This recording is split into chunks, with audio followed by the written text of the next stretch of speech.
shirweynaha koobiyo tobnaad ee wadatashiga xukuumadda deegaanka Soomaalida Itoobiya shacabka deegaanka Soomaalida Itoobiya ay ka soo qayb galeen in ka badan 3,000 oo ergooyin ah oo ka kala socday 12 gobol 6 maamul magaalo 93 degmo iyo 1,500 oo tuulo oo deegaanka Soomaalida Itoobiya muddo 4 maalmood ahna socday ayaa lagu soo gabagabeeyay degmada Raasa ee gobolka Afdheer. shirweynahan ayaa intii uu socday waxaa si weyn looga wada hadlay guud ahaanba xaaladda deegaanka waxqabadka xukuumadda deegaanka Soomaalida Itoobiya 10 sano ee ugu dambeeyay iyo sidii uu ahaa horumarka iyo nabadgelyada deegaanku 10 sano ka hor taas oo si qoto dheer la isku qiimeeyay la isku qaatay. sidoo kalena mid ka mid ah jandayaasha ugu muhiimsanaa ee shirweynahan koobiyo tobnaad ayaa ahaa haybsooca ay qabaylada kale ee Soomaalida ay ku hayaan beesha Gabooye taas oo shirweynahan lagu cadeeyay in aysan dhaqan ahaan diin ahaan iyo dadnimo ahaanba aysan jirin meel ay kaga liitaan Gabooyuhu beelaha kale ee Soomaalida. arrintan xaqraada beesha Gabooyena ay xukuumadda deegaanka Soomaalida Itoobiya ku tilmaantay mid aan sal iyo raatoona lahayn oo ku turkuteena ah. madaxweynaha dowladda deegaanka Soomaalida Itoobiya mudane Cabdi Maxamed Cumar oo arrintaasi ka hadlayana waxa uu yiri waxaan leeyahay shirkan ilaahay uu nagu guuleeyay 100% aad buu nagu guuleeyay marka waxaan leenahay alxamdulillaah rabbil caalamiin waa ilaahay maadi waxa tusaale waa 500 oo sano wixii la sixi lahaa 500 oo sano ama ilaa intii la jiray galabta la saxay waa arrinta ku saabsan Gabooyaha ee beenta ahayd waa taariikh hal la qorto meeshii waxa weeye arrintan qabiilkan Gabooyaha iyo waxa la sheegay lagu kala saaray ee waxa weeyaan dad dhan oo la gumaysi laga qaaday waa shirkan hal ogaado taana taariikhda maanta taana hal ogaado waxa weeye arrin aan yaani hore u furfurmi lahayn ayaa furfurantay hatta been fara badan oo qarsoonayd baa fashilantay dad dhan oo abtirkiisa la qariyay ayaa la soo saaray oo haddana la gumaynayay wax ka weyn oo la qaban lahaa ma garanay maanta wax ka weyn oo la qaban lahaa ma garanay intaan shir qabanayna kanoo kala ma arkinba balse haddii laga tago waayo inuu yahay nin meel ka tagay oo aan meel laga garanaynin tagay iyadoo ay jiraan kuwa ka mid ah qabaylada Soomaalida iyo kuwa iskoodu taagan oo nasab Soomaali dhalada ah falanqayn dheer kadibna waxaa shirweynahani lagu cadeeyay inay tahay arintani sababo kala gedisan oo la xiriira dhaqanka Soomaalida marka qof meesha uu deganaa ka guuray una guuray meel aan laga garanayn taas oo loo aqoonsado mid garan waaya. tusaale ahaan qabaylka la sheegay inuu ka mid yahay Gabooyaha dega gobolka Jarar gaar ahaan magaalada Dhagaxbuur ee dhaho reer Wardheere ayaa waxaa shirweynahan lagu cadeeyay inuu taariikh ahaan ka mid yahay qabaylada Soomaalida ee dega gobolka Doolo gaar ahaan Wardheer balse kadib markii uu dilay suldaankoodii lana mooro duugay uu sidaas ku soo cararay kuna yimaday magaalada Dhagaxbuur kadib markii la garan waayayna loo bixiyay reer Wardheere waxaana xusid mudan in dambigii uu Wardheer ka soo galay awgeed uu isna sidaas isku qariyay oo uu qaatay magacii Wardheere ee garanwaaga loogu bixiyay. annaga mareexaanka qabiil la yiraahdo hawraarsame yaan lala dhashay waxa weeyaan maxamed amaareer hawraarsame amaareer talxa amaareer maxamed amaareer iyo talxa amaareer xalaal baa laga dhigay maxamed amaareer xaaraan baa laga dhigay oo waxa la yiri guurka waxa weeyaan de waa la karantiilay waa niman mareexaan ah oo cad sidaas weeye sida loo qaato xukuumaddu u qaato aqalku u qaataan annaguna u qaadanaysaa waa niman nala dhashay waxa lagu takooray sida Axmed sheegay nin bay dileen Maxamed Daawud la yiraahdo markay dileen hantidii baa laga dhacay waxay sameeyeen waxa la yiri sina wiito baqtiga la xalaalayna la yiri neef ari haday keesay waa laga qaataa sidaas aan nimanku ugu kartiilay sidaas ay go'doon ku noqdeen hadda anagu nala degan yihiin hawrarsan waa degan yahay waa qabiil mareexaan ka badan weey oo jiri dhan ah oo degan deegaanka mareexaanka hadii degan gedo waa degan buulaha wayaga degan buulaha waa niman laba hadli karo waxa weeyaan reer Wardheere waa niman Maxamed Amaan reer way dadkii waa la qaybsaday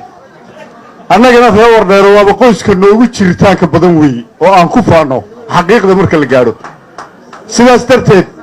madaxweyne adiga gurigaba waxaan ugu bishaareynayaa reer Wardheere meel bay ka soo jeedaan aan anigu hadda ogahay meeshaas oo mareexaan nimanka inaan cadeeyaan doonayo waa reer Wardheere waayo wuxuu ka yimid xagga iyo Wardheere ninku marka in la dilaa la damcay nin buu soo dilay sida sheegeen waliba xagga nagana nin buu ku dilay ani awowgay waxay sidii baa sabati la fuulay waa wax la yaqaano lama dilay buudi sidaas waa niman mareexaana oo la yaqaano waanu ka guursanay eega shulaac baa ka guursaday rag badan baa ka guursaday carruur bay noo dhaleen niman reer dalal guuleeda oo dhiig iyo dhaqan kala aanu wada bixino weeye waxaan la isku haysan baan ka hadlayaanu oo ah nimanka la yiraahdo hawraarsame waxay la dhasheen 4 ilmo ama reer la dhasheen wardheeraha uu sheegay ninka la yiraahdo magaciisa muxuu ahaa waa niman hawraarsama weeye waa niman aan qaybta galin weeye qof walba oo ogsoono waa niman marxaana weeye nimanka waxa lagu faquuqay hawraarsamaha waxay dileen boqorkii marxaan bay dileen ayadoo ay jirto maxaa looga dhigay ganaax baa waxa lagu sameeyay mood iyo nool wax allaale waxay haysteen baa laga dhacay inta looma hari kare maxaa la sameeyaa balid waxa la sameeyaa hala takooro waa maxamed amaan reer iyo hawraarsama amaan reer iyo wada amaan reer baa ku jirta talxa amaan reer baa ku jirta sidaa weeye sidaa darteed anagu bari dhaweyto waxaan bilownay oo xaqiiqo ah inaanu gabdhaha kala guursanaanu bilownay hadda oo xaqiiqa qaar ka mid ah odayaasha ka soo jeeda jigjiga ayaa hore u sheegay in beesha reer kuul ee degta Soomaaliya ay ka soo jeedaan beesha degta magaalada jigjiga ee Bartire balse arrintaas ayaa waxa gaashaanka u daruuray salaadiinta degmada gaashaamo iyagoo sheegay in beesha reer kuul ee degta Soomaaliya ay ka soo jeedaan beesha Habar Yunis qabiilka makiinadaas sheegtay Kuulbeer ma aha ninkii cad cabdiise uu sheegtay Bartire ma horta waa niman isaaqa waliba waa niman Habar Yunis waa niman Habar Yunis waxa weeye magacooda oo la yiraahdaa Kuul Carre Siciid Garxajis Sheekh Isxaaq abtirsiintooda horta waa sida waxay dalka kaga tageen dil bay kaga tageen laakiin waxaanu ku ogeynay iyagii Damal Muuse Israaciil Damal Muuse soo noqday sidaas iyagu nagaga maqan yihiin Kuulbeer waa Kuul Carre Siciid sida uu sheegay suldaanku waxay la dhasheen Carre Siciid waa ilmo Carre Siciid Muuse Carre la dhasheen Isxaaq Carre la dhasheen waxa laga qaaday meesha beer la yiraahdo isagoo ilmo yara xaggaasa la geeyay kadib way soo noqdeen mar dambe burca yimaadeen burca shir baa lagu qabtay waxay yiraahdeen inaanu Carre Siciid Garxajisnaay miyaa nagu diidan tihiin maya baa la yidhi waa loo ogolaaday magaalada dhinac naga dajiyay yiraahdeen waa la soo dhaweeyay marka arintaas waxa la yiri guurka inta yaree kale faraqa yaree jiray wuxuu boohaa guurka idinku kala guursada oo dadka kale maaragtay anaan garanay idinka qabiilkan waan idin garanaynaa inaad Habar Yunis tihiin Carre Siciid tihiin Kuul Carre tihiin waanu garanaynaa taa xagga guurka uu idinku marka hore isku ekaada sababtaas uu dib u dhac u ka yimid niman loo abtiriyay oo la qaatay oo muran ka jirin weeye Cali Cabdi arinta waan ku haysanaa hayska sax Cali Cabdi arintaas sidoo kale shirweynahan ayaa lagu xaqiijiyay mid kamid ah qabaylada dagagoday oo ay walalaahayeen balse bahgooni ah oo bilow ilaa iyo dhamaad cid kasta taqaano in si dhaxalka bihi looga qadiyo bahgooninimada lagu faquuqay Axmed Cabdallah baan anigu ku koobayaa sheekadayda gabadh qurux badan iyo duqii Cabdallah guursaday kolkuu guursadayna gabadhii lagama daba imanin wax yarad ka doonayana wuu waayay mar haddii la garan waayay aabbuhu uu yar cuqdaysnaa uu ka habaartamay wuxuu yidhi wuu sii sheegay wiilka hooyadii la garan laayahay ninkii iga duwow soo galay ka gaabo saasay habaarku ahaa kolkuu duqii dhintay ayaa xoolihii ku yaraadeen dadkii qaybsanayay xaasadna meel walba wuu joogay anu waxaan oranayaa dadkii waagaa joogay ee uu Cabdalla dhalay ama walaalaha la ahaayee reer Maxamed iyo Cawdaaq lahaa ma ayna difaacin wiilka yarka waxaana ku sifaynaya Allah naxariista hadda way dhinteen in sifada xasadku uu diyaar ku ah ha yaroo ka faalinaya asbaabtii marka waxa keenay annagu dhowr awiyadaano anu hadda waxaan ku abtirsadaa magaca hebelka lix awow waan ku abtirsadaa iyo in garab socod ilaa 10 waan gaarayna intaaba waxay isku dayeen in hawsha wax ka qabtaan waxba ka qawan mujtamaca ka xoog badnaa waxa way noloshu waxay keentaa aqligu inuu koro ayay keentaa horumarku wuxuu keenaa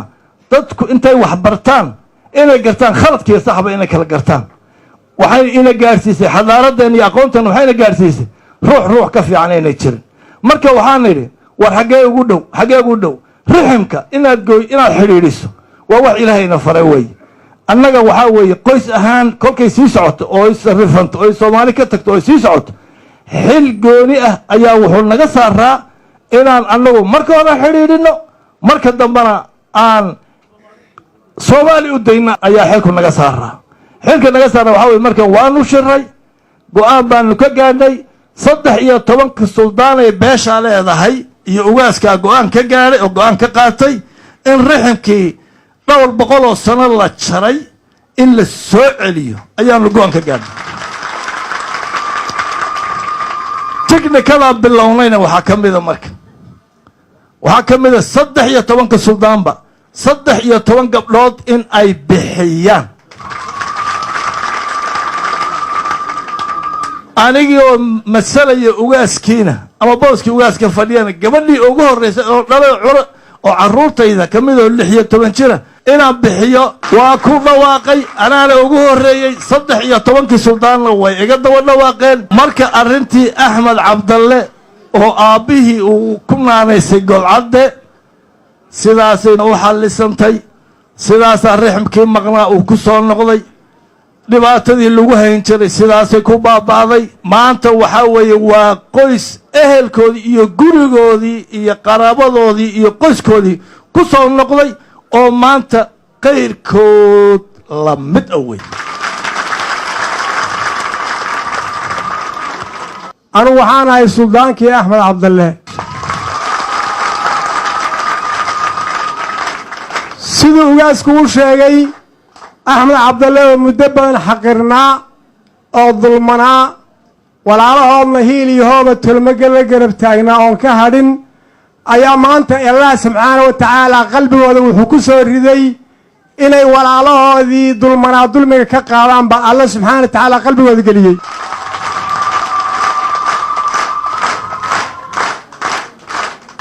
arrinta aad baan u soo dhaweynay ilaahay baa mahad iskale tolomoge iyo ugaaska kowka ku mahadsan guddi dhalinyaraha iyo ugaaska arrintaa ka soo shaqeeyey xaflado waaweyn baa la qabtay 13 jilib walba intuu 3-4 haad qalay oo xaflad gaara dhigay oo annagana lagu xambaaray ayaa fagaaraha gabdho lagu meheriyey si ugaasku u sheegay salaadiinta gabdhahooda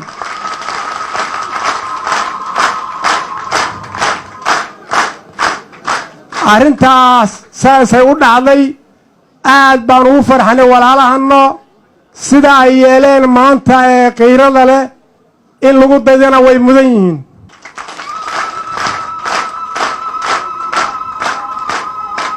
waxaan leeyahay dadkaa kale dulman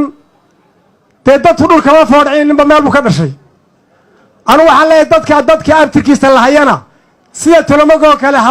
qaata ha la yidhahdo dadkii abtirkiisa lahayo ninkii abtirkiisu qarniga hore mudo uu fakadayna dee soomaalida u tashataan leen anagu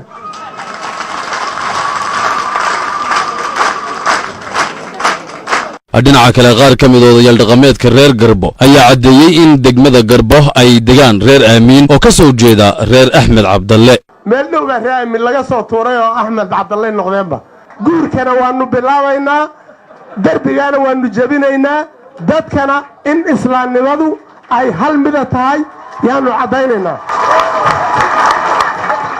horta annagu nasiib wanaag reer Aamin waanu naqiinay wax naga qarsoonaa ma ahayn taasi horta waa midaas waxayna ahaayeen hormuudka deegaankaas weeye waa hormuudka deegaanka waa qoyska ugu adag hadda waxay leeyihiin soonka oo dhan iyagaas taraawiixda tukiyada dhalinyaro hadda ka soo baxday baa tukisa waxaa noo laaban uun hadda inaannu annagu isguursanno baa noo laaban waxaa intaasi dheer oo shirweynahani lagu cadeeyey in gabooyaha dega magaalada Jigjiga qayb ka mid ah ay ka soo jeedo mid ka mid ah qabaylada wardheer dega halka qaybta kalena ay ka soo jeedo beelaha dega gobolka City arrintan takoorka in badan baan akhriyay meelo badan baan isku daynaa wax ku ogaado takoorka ama segregationka waxaan af Ingiriisiga lagu yiraahdo caalamka meelo badan buu ka jiraa tan Soomaalidu waan isku daynaa wax badan ku ogaado dadku abaara dhici jiray waa la daaduumi jiray waxaad ka tagaysaa degaankaaga ama dambi bay galayaan oo way tagayaan oo way taloobayaan oo dad kale u tagayaan marka meel aan laga garanayn bay tagayaan waxaan aqaanaa qolo bartira oo gaalkacyo tagtay waxaa la yidhaha kuulbeer iminka lama guursado ciddii garanaysaa garanaysa lama guursado waa niman bartiraa xamar baan ku arkay way abtirsanayaan isku abtirsiin baan noqonaynaa waayo waxaanu haynaa dee isgaadhsiini ma jirin gaadiid ma jirin cid taqaanay ma jirin qofku 100 kilomitir buu socon karayay markaa ninka bartira markuu gaalkacayo tago dee halkaa nolol waa looga ogolaanaya dabeetana qofkii wuu noolaanayaa wuu tarmayaa xaas buu watay dee ilmihiisii laakiin lama garanayo waa ninkaa saboolka ah taas waxay keentay markaa generationkaasi aan la garanayn in iyaguna dee isguursadaan saasaa markaa magacu ugu baxay sidoo kale hawle aniga aabbahay wuxuu ii sheegay inay niman majeerteen oo reer maxamuuda yihiin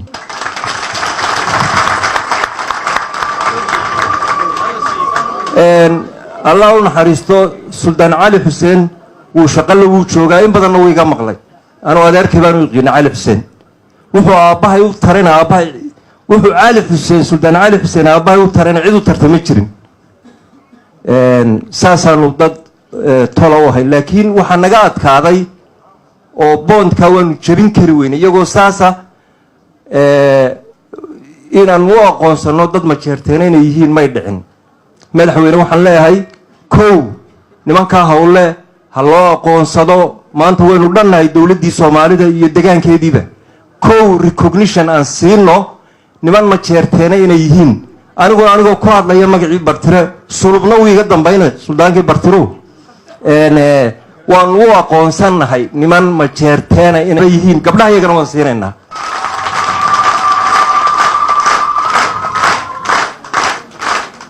marley annaga nimankan hawle waa niman bartire ahaayeen iyagoo reer maxamuuda oo boqortooyadii daarooda ayaanu naga guursanayaan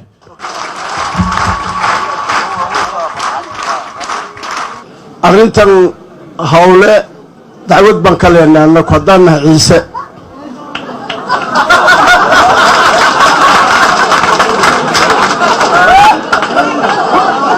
waxay la aamusan yihiin gobolka shiniilaanu ma garanayo reerka holle la yidhaahdee ciise dambal gala halkaabay ka soo guureen iyaguna way aqoonsan yihiin baadhis ha la sameeyo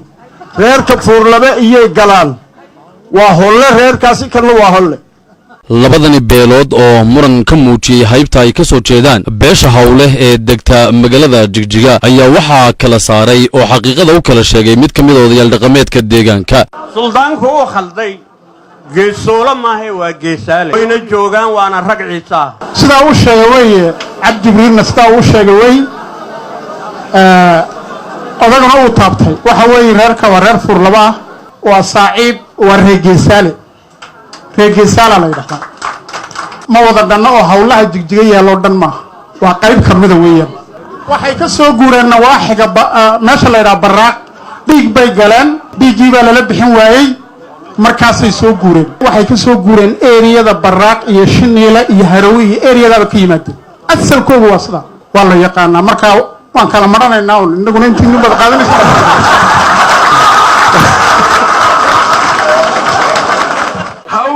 waa niman hawlqaadsina waa niman hartiya waa niman kabal hawe abtirsiyoob intaasu taga kama hadlayo qolo kale hawle waa niman majeerteena boqortooyada majeerteena ah dandaarood ah waa reerkaas weye